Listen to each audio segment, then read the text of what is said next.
안녕하세요. 황필구 신부입니다. 네, 지난 강의 때 이집트 문명과 메소포타미아 문명에 대해서 알아봤었죠. 이집트인들이 가지고 있던 내세 사상에 대해서 간단히 이야기를 했고, 지금의 중동 지역의 메소포타미아 문명, 특히 수메르인들에 대해서 특히 또 얼마나 그들이 최첨단으로 발달된 문명 안에 살고 있었는지, 그런 물질적인 풍요로움과 다신교 사상은 결국 세상을 혼돈과 타락의 길로 이끌었다라는 점, 그리고 우리 믿음의 조상 아브라함은 바로 그곳 우루 출신이다라는 것까지 공부를 했어요. 자, 그래서 오늘은 이런 배경 속에 탄생한 유대 신앙, 유대 민족의 시초, 바로 아브라함에 대한 이야기로 이어나가도록 하겠습니다. 이집트와 메소포타미아 사이에는 깊은 계곡들 사이로 목초지가 넓게 펼쳐진 지역들이 있어요. 수천 년 동안 유목민들이 거기서 가축을 키우고 또 곡식을 재배하기도 했어요. 하지만 이 지역은 이집트와 바빌로니아 사이에 있었기 때문에 그 두 강국들한테 번갈아 가면서 정복을 당하고 또 시달리기도 했어요. 성곽을 쌓고 나름대로 방어를 했지만 두 거대 민족들을 당해내기에는 역부족이었단 말이에요. 하지만 이 소수 유목민족에게는 한 가지 특별한 점이 있었는데 바로 그들의 종교였어요. 그들의 종교가 그들을 특별하게 만들었고 또 모든 미래의 역사 속에서 결정적인 위치에 있도록 하게 하는 근본적인 원동력이 됩니다. 다른 모든 민족은 여러 신을 모시고 있었어요. 이집트인, 바빌로니아인, 아시리아인 전부 이시스, 오시리스, 바알, 아슈타르 등등 아주 여러 신들을 섬겼단 말이에요. 하지만 이 유목민족은 자신들을 특별하게 보호하고 인도한다는 하나의 신만을 섬겼어요. 저녁이 되면 모닥불에 둘러앉아서 자신들의 업적이나 전쟁에 대한 노래, 동시에 그들의 신이 이룬 것들, 또 그 신의 강인함을 또 노래하곤 하는 거예요. 그들은 그들의 신이 다른 민족들의 신들보다 더 선하고 더 강하고 더 고귀하다고 노래를 해요. 시간이 흐르면서 자신들의 신이 세상의 유일한 신이라고 믿었어요. 그리고 그 신이 하늘과 땅, 해와 달, 물과 육지, 동식물과 인간을 창조했다고 믿어요. 때로는 우레와 같이 무섭게 벌하기도 하지만 이웃의 거대 나라들, 그러니까 이집트나 바빌로니아의 그런 핍박 속에서 자신들을 버려두지 않고 구해낼 거라고 믿는 거예요. 자신들은 스스로를 이 유일신에게 선택받은 민족이다라는 강한 긍지를 가지고 있어요. 누구겠어요? 바로 유대민족이에요. 유대민족. 그리고 이들이 자신의 업적과 신의 업적을 다룬 노래가 바로 성경의 구약 부분이에요. 자, 지금부터 유대교에 대해서 한번 알아보겠습니다. 가톨릭 교회사와 교회 전통을 온전하게 이해하기 위해서는 유대교의 역사와 유대교 전통을 어느 정도는 알 필요가 있어요. 예를 들어서 미사만 봐도 아무 토대도 없이 1부터 10까지 다 만들어진 게 아니라고요. 바로 유대교 예배 전통에서 상당 부분을 가져왔단 말이에요. 이를테면 구조나 순서 같은 것들, 자비를 구하고 찬미가를 부르고 말씀을 읽고 설교를 듣고 예물을 바치는 등등. 알렐루야라는 말도 히브리어인데 번역하면 Praise the name of God, 야, 하느님을 찬양하라 라고 하는 거예요. 그리스도교에서 쓰기 이전에 이미 유대인들이 써오던 기도예요. 유대교가 유대인들의 민족 종교로 자리를 잡게 된 것은 이집트에서 탈출을 하고 모세가 시나이 산에서 하느님께로부터 십계명과 율법을 받으면서부터죠. 하지만 시초는 역시 하느님께서 아브라함을 선택하시고 그와 계약을 맺은 사건이라고 볼 수 있어요. 아브라함은 우리의 믿음의 조상으로서 미사 경문에도 들어가 있을 만큼 중요한 인물이에요. 감사기도 1량씩 이 제물을 인자로이 굽어보시고 일찍이 주님의 의로운 종 아벨의 제물과 저희 조상 아브라함의 제사와 대사제 멜키세덱이 바친 거룩하고 흠없는 제물을 받아주셨듯이 이를 받아들이소서 한단 말이에요. 또 성경을 해석할 때 아들 이삭을 희생하는 아버지 아브라함과 성자를 희생시키는 성부 하느님을 비유해서 보기도 하죠. 또 한 가지, 세계 3대 종교, 물론 세 가지를 딱 꼽는 것이 굳이 의미가 없을 수도 있지만 현재 가장 영향력 있는 역사 속에서 가장 중요한 세 종교를 대보자면 그리스도교, 유대교, 이슬람교란 말이에요. 모두 일신교이고 바로 아브라함이 이 모두의 시조예요. 그래서 이 교회사 강의 시간에 아브라함에 대한 이야기만을 가지고 한 타임 강의를 떼어서 살펴볼 가치가 분명히 있는 거예요. 그래서 이런 아브라함을 알기 위해서 유대교 탄생 직전의 사회상, 수메르 문명, 그러니까 고도로 발달한 물질 문명과 다신교 문화, 그리고 그로 인한 부작용에 대해서 타락, 부패, 음란, 우상 숭배에 대한 그런 부분도 제가 지난 강의 때 미리 설명을 드렸던 것이죠. 성경이 단순한 역사서는 아니에요. 역사서 그 이상이죠. 하지만 성경을 통해서 역사 속에 일어났던 일들과 실존했던 인물들에 대한 많은 부분을 알 수도 있어요. 예를 들어서 계속 언급했던 창세기 11장에 나오는 아브라함이 태어난 곳인 칼데아의 우르라는 곳이 있다고 했는데 전설로만 여겨졌던 곳이었지만 페르시아만 근처의 폐허지에서 많은 유물이 출토가 됐고 그곳이 바로 우르였다는 게 밝혀졌어요. 또 다른 성경 속 이야기로 바벨탑 이야기도 있죠. 바벨은 바빌론이에요. 바빌론 사람들이 신과 동등해지기 위해서 하늘까지 닿는 높은 탑을 세우려고 했고 신은 이들에게 벌을 내려서 서로 알아들을 수 없는 언어를 쓰게 했다는 이야기가 성경에 나와 있죠. 근데 실제로도 당시 사람들이 해와 달과 별들에 더 가까이 다가가기 위해서 또 제사를 지내기 위해서 지구라트라는 탑을 쌓았다는 것이 분명히 밝혀졌어요. 구약 성경은 하나님과 유대인의 관계를 기록한 책인데 먼저 우주 만물의 창조 이야기로 시작이 돼요. 창세기죠. 하나님께서 세상 모든 것을 만드시고 그 끝에 당신의 모상 혹은 형상대로 인간을 창조하셨다. 동물과는 다르게 본능이 아닌 이성을 가졌고 그로 인해 당신과 관계를 맺을 수 있게 하셨다. 엄청난 은총이에요. 하지만 이 구약 성경에 따르면 아담으로부터 10세대가 흐르자 세상은 타락했다고 해요. 그래서 하나님은 이 타락한 세상을 물로 씻어내시면서 한 가족만을 선택해서 구해내셨는데 바로 노아의 가족이죠. 노아. 대홍수 이야기 다 아시죠? 역시 메소포타미아를 배경으로 하고 있습니다.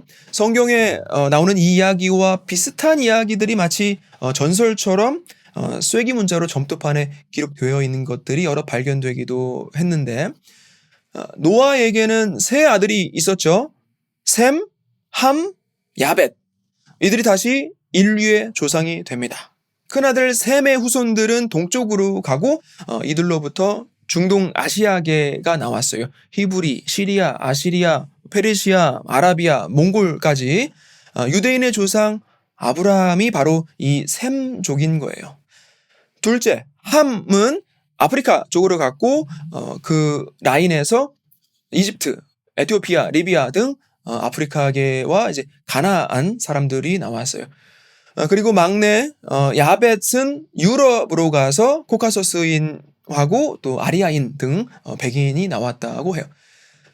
그 이후 다시 10세대가 지나서 이들 자손들이 건설한 세상은 또다시 타락을 합니다. 특히 수메르 문명이 물질적으로 워낙 발달하다 보니 우상 숭배와 음란이 판을 치는 세상이 되어버렸고 하나님께서는 예전에 노아를 선택하고 구하셨듯이 아브라함을 선택하시고 순수의 땅 광야로 보내신 거예요. 거룩한 부르심, 바로 성소이죠. 기원전 2000년경에 수메르가 멸망을 합니다. 수메르인들은 사방으로 흩어져서 이제 유랑을 하는 난민 신세가 됐어요. 데라라는 인물이 있었는데 바로 아브라함의 아버지예요. 데라가 아들 아브라함과 조카 롯을 데리고 수메르의 우르를 떠나서 하란이라는 곳으로 이주를 해요. 하란은 수메르 유민들이 말하자면 그 집결하는 곳이었는데 소아시아로 또 이집트로의 그런 무역로를 연결하는 요충지였어요. 거기서 데라 가족은 정착을 하고 이후에 데라는 죽고 아브라함은 하느님의 부르심을 받게 됩니다. 창세기 12장에 이렇게 나와요. 내 고향과 친족과 아버지의 집을 떠나 내가 너에게 보여줄 땅으로 가거라. 나는 너를 큰 민족이 되게 하고 너에게 복을 내리며 너의 이름을 떨치게 하겠다. 그리하여 너는 복이 될 것이다. 너에게 축복하는 이들에게는 내가 복을 내리고 너를 저주하는 자에게는 내가 저주를 내리겠다. 세상 모든 종족들이 너를 통하여 복을 받을 것이다. 하나님 부르심에 아브라함은 이심 없이 절대 순종을 했고 그렇게 하란을 떠날 때 그의 나이는 75세였어요. 다른 사람들은 여전히 거기서 다신교와 우상숭배에 빠져 있었고 아브라함은 하란에서 모은 재산과 또 자기 사람들 데리고 가나안으로 향합니다. 대규모 식솔이었어요. 아내인 사라, 또 롯, 그리고 함께했던 종들 318명 등 실제로 한 부족의 이동이었죠. 900여 킬로미터를 머나먼 여정을 거쳐서 도착한 그 가나안 지역은 바로 지금의 팔레스타인이에요. 여기 이 근방 줌이겠죠. 하나님께서 내가 이 땅을 너희 후손에게 주겠다라고 하시고 아브라함은 그곳에 천막을 짓고 제단을 쌓아서 제사를 올려요. 그래서 이스라엘 역사는 아브라함의 이주에서 시작이 된 거예요. 그때부터 가나안 사람들이 아브라함과 그 일행을 히브리라고 불렀어요. 히브리는 강 건너에서 온 사람들이라는 뜻이에요. 이후에 아브라함은 유목민이 되고 양떼도 치고 이곳저곳을 떠돌아다닙니다. 아브라함은 나이가 들도록 아이가 생기지가 않았죠. 아내 사라는 물론 기분은 안 좋았겠지만 당시 관습대로 여종이었던 하갈을 소실로 드릴 것을 권합니다. 바로 임신이 돼요. 그리고 그때부터 이제 하갈이 사라를 괄시하기 시작해요. 이제 그렇게 하갈이 낳은 아들이 바로 이스마엘인데 이스마엘 이때 아브라함의 나이는 86세였어요. 이스마엘은 하나님께서 들으심이라는 뜻이에요. 이 엘자가 들어가는 이름들도 지명들이 많은데 엘 하면 하느님을 뜻해요. 엘은 하느님. 그래서 엘자가 들어가는 이름들은 전부 하느님과 어떻게든 관련된 의미를 가지고 있다고 보면 돼요. 많죠. 미카엘, 가브리엘, 라파엘, 임마누엘, 다니엘, 요엘, 사무엘 굉장히 많아요. 자, 아브라함이 99세 되던 해에 하나님께서 아브라함과 계약을 맺습니다. 창세기 17장이에요. 너와 맺는 내 계약은 이것이다. 너는 많은 민족들의 아버지가 될 것이다. 너는 더 이상 아브람이라 불리지 않을 것이다. 이제 너의 이름은 아브라함이다. 내가 너를 많은 민족들의 아버지로 만들었기 때문이다. 나는 내가 매우 많은 자손을 낳아 여러 민족이 되게 하겠다. 너에게서 임금들도 나올 것이다. 나는 나와 너 사이에 그리고 내 뒤에 오는 후손들 사이에 대대로 내 계약을 영원한 계약으로 세워 너와 내 뒤에 오는 후손들에게 하느님이 되어주겠다. 나는 내가 나그네 살이하는 이 땅, 곧 가나안 땅 전체를 너와 내 뒤에 오는 후손들에게 영원한 소유로 주고 그들에게 하느님이 되어주겠다. 사실 이때부터 아브라함은 아브라함이 된 거죠. 그전까지 본명은 아브람이었어요. 아브라함에서 아브는 아버지라는 뜻이고 함은 민족이라는 뜻이에요. 그러니까 하느님께서는 아브라함을 민족의 아버지로 세우신 거란 말이에요. 이때 하느님께서는 그 계약의 표징으로서 할례를 받도록 명하셨고 아브라함 집안의 모든 남자가 곧바로 할례 의식을 치릅니다. 그래서 할례를 받은 유대인은 곧 하느님의 자녀가 되는 거예요. 여기에 유대교의 첫 번째 특징이 드러나죠. 바로 계약의 종교라는 거. 하느님과 직접 계약을 맺었고 그 계약은 목숨을 걸고 지켜야 하는 거예요. 그래서 유대인들은 하느님과의 계약뿐만 아니라 상업상의 계약도 굉장히 중요시하는데 그 이유가 여기에 있는 거예요. 아브라함이 100세가 되었을 때 하나님께서 약속하신 대로 본처인 사라에게도 아이가 생깁니다. 이삭이죠. 이삭. 사라는 이제 그동안 자기를 무시했던 하녀 하갈과 그녀의 아들 이스마엘을 내쫓아버려요. 이슬람교 전통에 의하면 이들이 버려졌던 광야가 바로 메카라는 곳 근처의 사막이라고 해요. 거기서 이스마엘은 12명의 자식을 낳았고 137세까지 살았다고 해요. 이스마엘이 바로 아랍인의 조상이다라고 볼 수 있는 것이죠. 이후에 예언자 무함마드가 이 민족 라인에서 나와서 창시한 종교가 바로 이슬람교인 거예요. 이슬람교는 하느님과 맺어진 계약의 아들은 이삭이 아니라 이삭이 태어나기 전에 태어난 이스마엘이다 라고 믿어요. 아브라함이 살던 시대 다신교 신전에서는 첫 수확물과 맛배를 신에게 바쳤어요.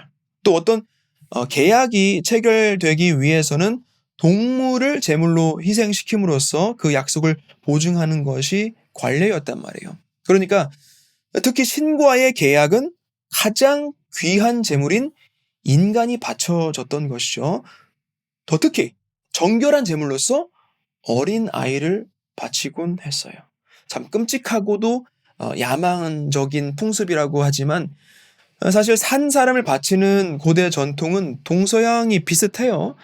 인당수의 처녀 심청을 바쳐서 폭풍우를 멈추게 했다는 이야기.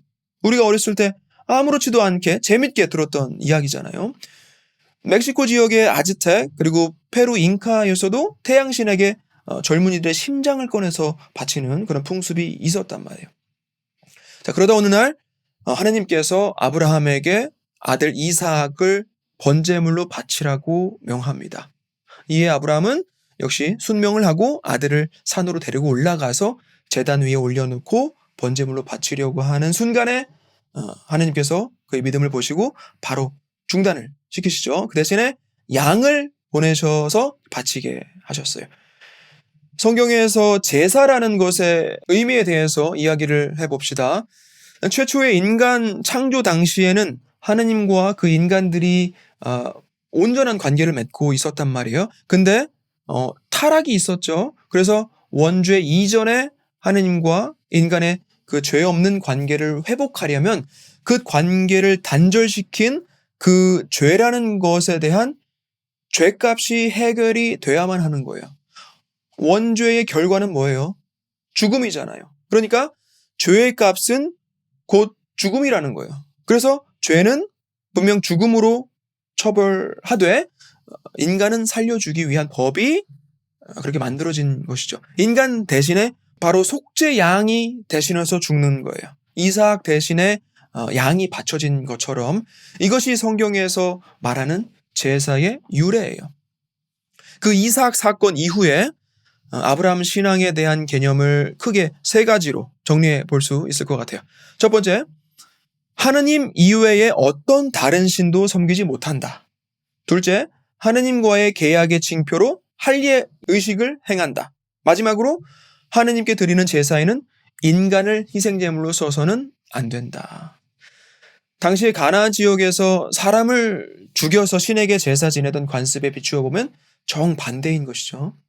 근데 지금 우리는 더 이상 속죄 양을 바치지를 않아요. 죄를 지었는데도. 그럼 그 죄값을 어떻게 치르는가? 하느님과의 단절된 관계를 어떻게 회복하는가? 이미 회복이 됐어요. 구원의 문이 열려 있단 말이에요. 어떻게? 바로 예수님께서 이 인류를 위해서 스스로 속죄 양이 되셔서 죽음으로 그 죄값을 치르셨단 말이에요. 그래서 예수님을 우리가 하느님의 어린 양이라고 부르는 거예요. 그분께서 명하신 성부, 성자, 성령의 이름을 통한 세례를 받음으로써 우리는 원죄 상태에서 벗어나 은총 안으로 들 수가 있는 거예요. 그 이후에 짓는 죄에 대해서는 역시 그리스도께서 제정하신 성사를 통해서 용서를 청할 수가 있는 것이죠. 어쨌든 이삭 번제물 사건으로 하나님은 아브라함 자손들의 번성을 약속하십니다. 창세기 22장 16절에서 18절이에요. 내가 이 일을 하였으니 곧 너의 아들, 너의 외아들까지 아끼지 않았으니 나는 너에게 한껏 복을 내리고 내 후손이 하늘의 별처럼 바닷가의 모래처럼 한껏 번성하게 해주겠다. 내가 나에게 순종하였으니 세상의 모든 민족들이 너의 후손을 통하여 복을 받을 것이다.